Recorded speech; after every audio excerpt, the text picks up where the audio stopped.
So I want to welcome everybody to EconTalks. I'm your host, Pamela Lopez-Betts.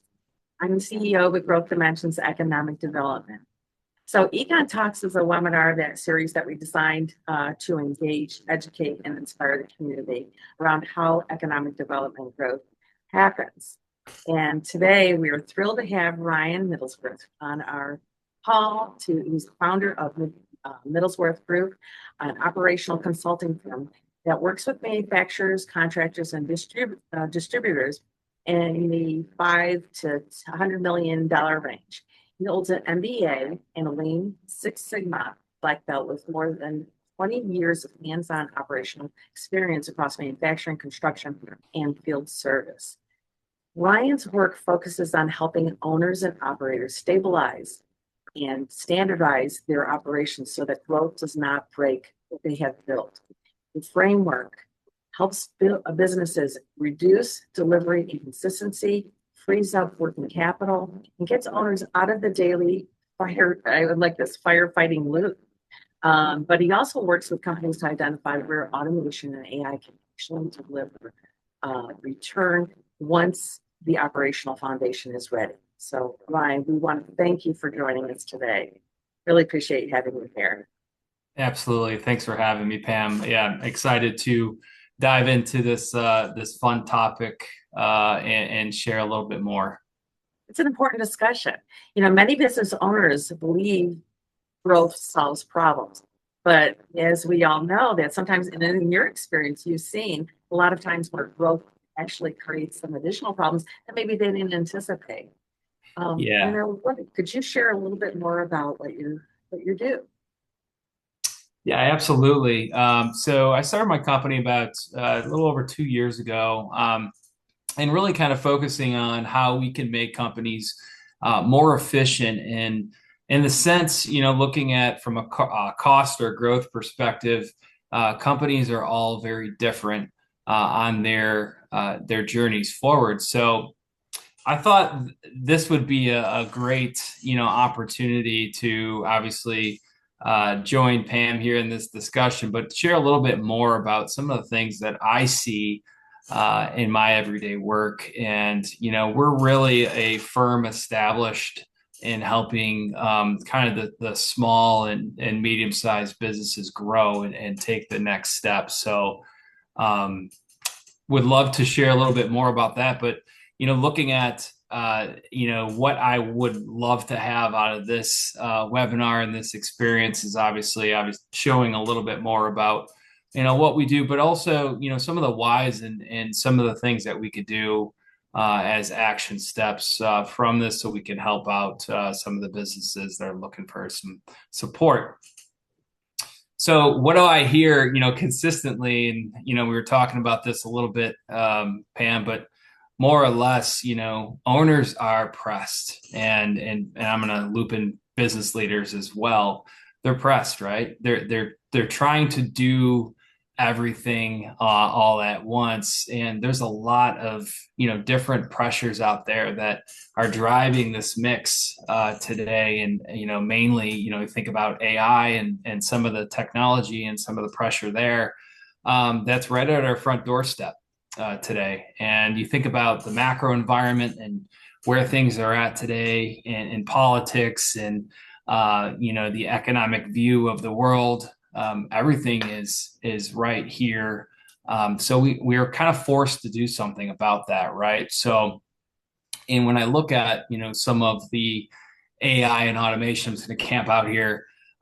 You really need a thoughtful approach to take to the next level. A lot of companies that I'm dealing with, especially from a growth side, they're growing, but they don't have, the foundation under them to kind of alleviate some of that pressure. So it's almost like you think about, pouring fire on that gasoline the gasoline on the fire, and you're in campfire season, right? You're sitting around the fire. You don't want to throw gas on it.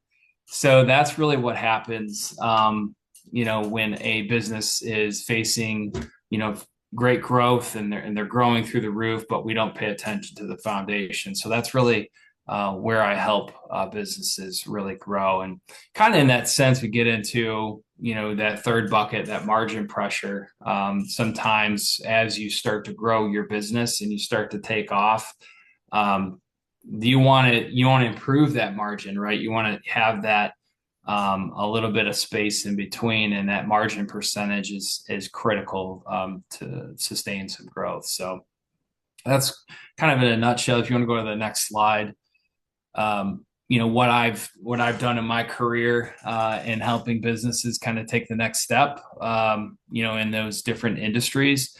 I've worked for 20 plus years, really kind of looking at operations focus and taking from a process perspective, looking at a process and really understanding what are the next steps going forward and how we scale certain aspects of the systems that are in place. In some cases, we don't have the same systems and we grow to new ones. So that's what I help businesses kind of operate under and improve on that journey. So you want to go to the next slide there? Perfect. So again, kind of looking at that whole operation, that whole aspect of where we are at today and where we need to be. And I take a holistic approach with that, and very centered on results and how we can start to deliver some of those things from an ROI perspective, because I think that's critical. Because if you can't measure it, you can't improve it. So one of the things that kind of differentiates me from, a lot of different people that are out there, a lot of consulting firms that are out there, is there's the execution, right? The more I talk to a lot of different businesses and some of my clients and prospects out there, a lot of people just develop reports, right? And they kind of dive bomb the situation and they get in and then they get out. And next thing you know, it's not sustainable, right? So that's a differentiator for what I'm doing is we hang out, we make sure and we understand some of the challenges, and we customize an approach for sustainability. So again, kind of with that, more or less feeling some of these things and linking up with you're on that growth trajectory and you're on that next level and you're improving your business, but you feel a little bit of strain in your operation. Your people are coming to you and they're kicking and screaming. And a lot of times they're in pain. So that's really how we can create a little bit of margin for your people, but also create a little bit of margin in your financials as well. Next slide, please. So some of the symptoms that I see, especially, diving into, what's going on in a lot of those different industries. And I think at the macro and micro levels of business, you see, I just pulled some examples here of what I hear: late deliveries, right? Hey, I'm constantly late. I'm not meeting my deadlines. There's a lot of things that can actually happen there. But what I see is there's not a standard way. There's not an approach to the business that's consistent enough to sustain. So you often find yourself in a firefight mode and trying to meet every single customer demand. And you sort of pull your hair out a little bit, and you get to a point where it's just tough to maintain. So we really focus on building in those systems and making sure those things are addressed for the long haul. Inventory, we work on a lot of inventory and understanding some of the gaps that exist there, but also with the people.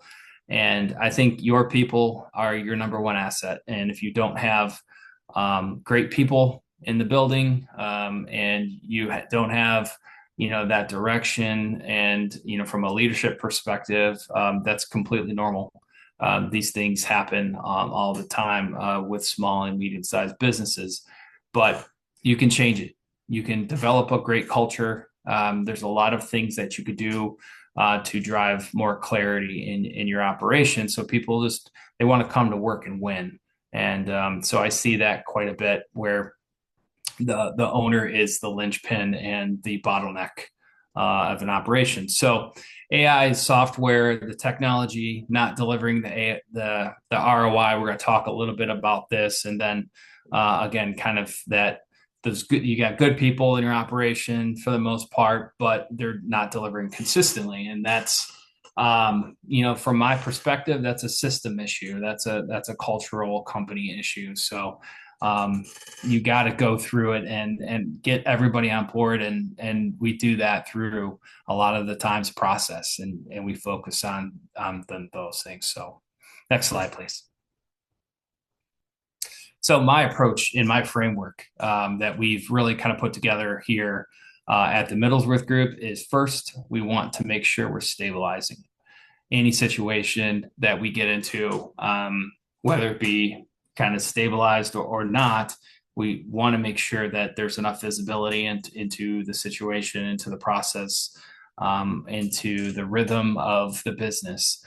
And so if it's going the wrong direction and things are catching on fire constantly, we want to make sure that we just stabilize the situation. You think about that emergency room visit, right? There's a broken arm, there's this, there's that. We want to make sure it's in a good place before we move forward. So the next step is really standardize, right? So let's make sure that we get into stabilizing it, but making sure that we actually build processes and systems around those things, and we define what's going on in that workflow, for example. So the end game here is really to be predictable and understanding what's happening so we can understand the future, right? And we have more stuff coming at us. We have more growth coming at us.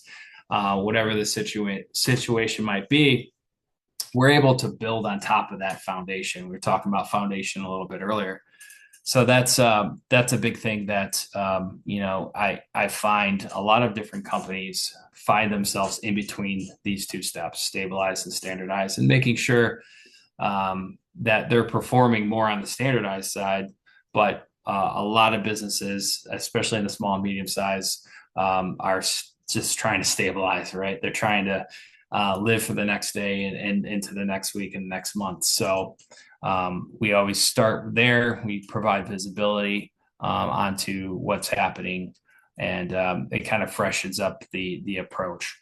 Third is optimize. Really, this is where you have to do these. In my opinion, you got to do these in a sequence, right? So I have a client that we're going to eventually automate things in their business, and in this case, it's a simple background process that we want to automate, right? So we're going through right now. We're adding in the necessary functions, and I'm going to call stabilize. We're going through. We're going to document and understand some of the quick wins that we can get for standardize.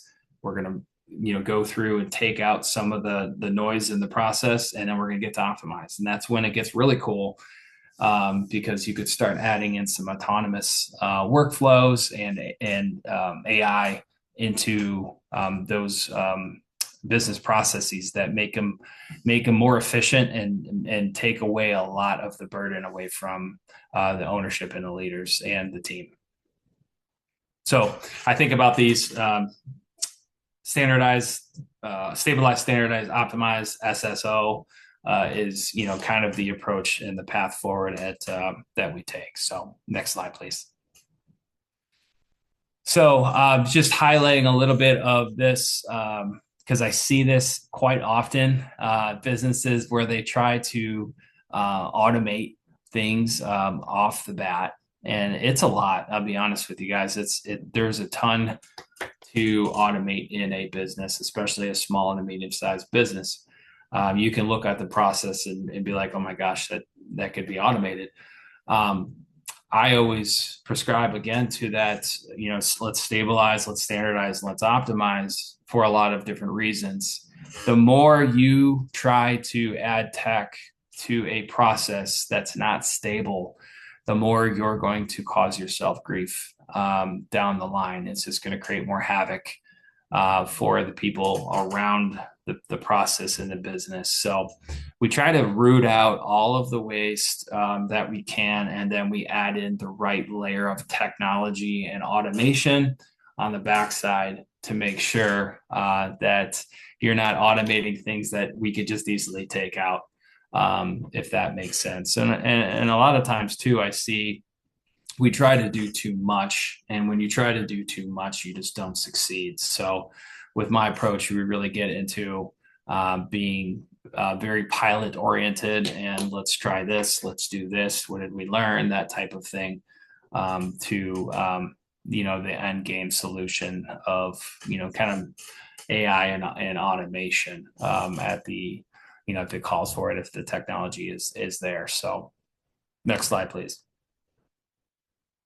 Okay, so again, kind of see it, fix it, own it, and scale it is how I would typically look at this. So you start off with a simple discovery, and get into the execution piece. And one of my clients now, we're working on an AP process, and it's very straightforward, but we're going through and we're getting our hands on it. We're going to start to fix it, right? And then we get to sustainment, and it's really getting to, okay, let's prove out consistency. Kind of going back to the SSO method, we're adding some visibility to the process that's never been there before, and to the operation that's never been there before. So we're starting to see some really interesting things that we could solve for. And then later on, we're going to start to look at some automation, kind of going into sustainment and scaling it. So what I see is, as businesses grow, if you ignore these things, kind of hand in hand, ignore them, your problems are only going to escalate, and that's not what you want. So I see with another client, they hired an SVP of sales, and now they're starting to throw more volume on the problem, or the opportunity, I should say. And so what happens if you don't fix that foundation in an operation sense? You get to a situation where you're just putting more problems into the business. So kind of the scaling piece of this is, not necessarily automation, but it's making sure that your process is buttoned up and it's ready to go, and you can have some additional capacity. Next slide, please.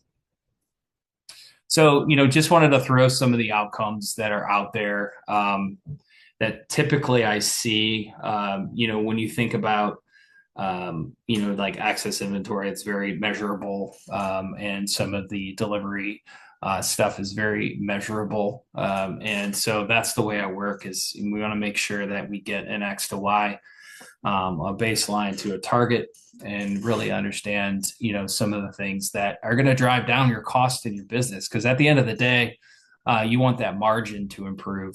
And if you're driving in the right direction, your margin should improve in the short and long term. So next slide, please.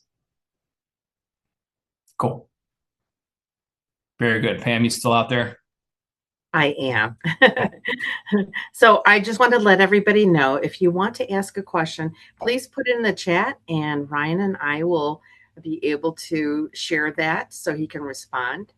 But Ryan, you had talked about stabilizing, standardizing, and optimizing. Is it really important to have it in that sequence, and why? I think it is, and like I was saying before, I think you look at any business and you try to do that optimized piece, you really have to make sure that you've got the right technology there. So, throughout my career, we'll always get to a point where it's like, we got to make sure this is consistent, right? Before we start layering in the technology, whether it be a software product or automation, in some regard, AI. But that is so critical, because if you don't go through and you try to develop those requirements towards automation or technology, right, you're going to have some really rough requirements.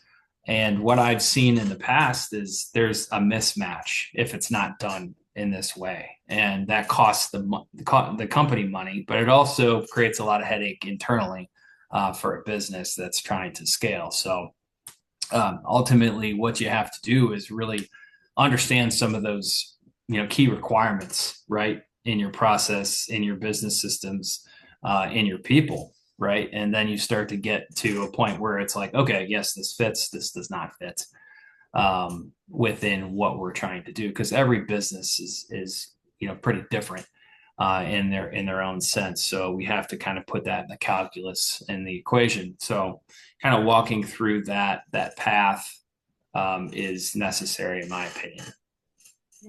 Well, AI is everywhere. I mean, we're all looking at all these new products that are coming down the pathway, and we want to take advantage of it. But what should business owners really know and focus on before they even invest in any type of technology? Yeah, I think that's again kind of piggybacking a little bit on the previous question. I think you really get into a slippery slope here. This technology is right. It's here. It's already here, and it's growing at a rapid pace. So business owners have to answer the question or force the extinction in some ways. And I think ultimately, where I think the rub is really getting to a point where you start to get your processes, your business systems, and your people and your company standard, right? And what that really takes is a disciplined approach to an opportunity, and getting all of your processes outlined and standardized and in the form of SOPs, right? And that's a simple thing that you do is you outline your key SOPs. Maybe it's your standard operating procedures. If you get your 5 key ones that you do consistently outlined and understood and assigned, and everybody's on board with that, that's a huge step for your future. And a lot of business owners, in my opinion, understand that, but it's that discipline of doing that every single day and building those muscles in your organization. So those answers, those AI, those technology type of questions that are out there, what do I do? How do I approach this? Are a lot easier to solve for once you understand your core operations. So it's really actually creating a foundation, which everything sits on it before you even develop that technology, and Yes. creating that real, return on investment Yes. that you're looking for. Okay. Absolutely. I think ultimately, just to add on to that too, is like you have an ROI there by just creating the foundation, uh, Yeah. and being consistent with that. Again, if you have any questions, please put them in the chat. Until then, Ryan, if you had any one message for business owners trying to scale, while protecting their current culture and profitability. I know I've talked to a lot of, mid-sized businesses, like, I really don't want to add more staff. I don't want to do this, Yeah. but they end up doing that. And, they ended up becoming very profitable, but, it's almost like, you know, they want to control it too. And they feel like it's out of control. But if there's any one message that you could be providing these businesses, what would it be? I would say don't put labor to a problem. Don't overhire to a problem and then walk away.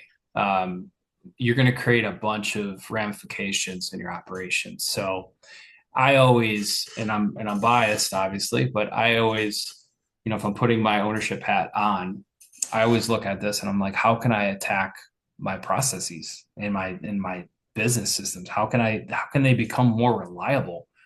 And in that sense too, is how am I measuring success in my business? I think that's a huge takeaway as well. When you start to think about leadership and ownership, you should have, here are my key things in my business that I need to measure for success. And you'd be surprised how many times people, they try to measure too much or they don't measure at all. So I think that's really kind of a key step too, towards stabilizing and standardizing your business is really understanding some of those key things that are drivers in your business and track them, right? Get them every single day in your daily work, in your weekly work, and bring that out to the team and show them how you're viewing the business. Because I think that's the more minds that you have on driving a better result, the better. Well, I think we have something coming up in order to help support these businesses that are on and those who are off. Can you tell us a little bit about what you're going to be doing and what's upcoming? Yeah, absolutely. Teaming up with Growth Dimensions here, we're doing a workshop on June 19th to really kind of uncover some of those things for your individual businesses, right? So there's a bunch of exercises. It's going to be very interactive. But June 19th, we're going to get together at the Growth Dimensions office in Belvedere, and we're going to dive into specifically what's the hidden cost of growth in your business. So you have growth plans. Um, what are some of those things that we need to be thinking about going forward so you could sustain? Yeah. I encourage you to attend because this is really, if you're looking to bring Ryan into your office and you're on the cusp and you're not sure and you Yeah, know what the value is, this will be a great hands-on session that will be able to define where you need to go. So, and if you want, we'll be sharing this presentation with the viewers today, as well as there's the whole recording is going to be available on YouTube. So we'll be able to distribute that to everybody as well, the links. But please register, don't wait, and hope you'll get engaged. And again, thank you, Ryan, for joining us today. absolutely. I really appreciate it. And again, 5 minutes, give them a call and get engaged. And, especially at this point where businesses are looking to expand their profits, reduce their costs, Yep. how can we do it and maximize by still maintaining the same level of business and even growth, maybe, to continue to grow and move that direction. This is a very difficult economy and at this point, and we want to make sure that we're all here to support you. Again, thank you. And I want to thank everybody else for attending today. Please let us know what other topics you want to hear through EconTalks. Contact us, follow us. We'll be posting a lot of new webinars that we have and events on our LinkedIn, other social media pages, as well as our website. So again, thank you, Ryan. Appreciate your time today. Thank you, everybody. Hope you'll join us once again. Absolutely. Thank you. Thank you.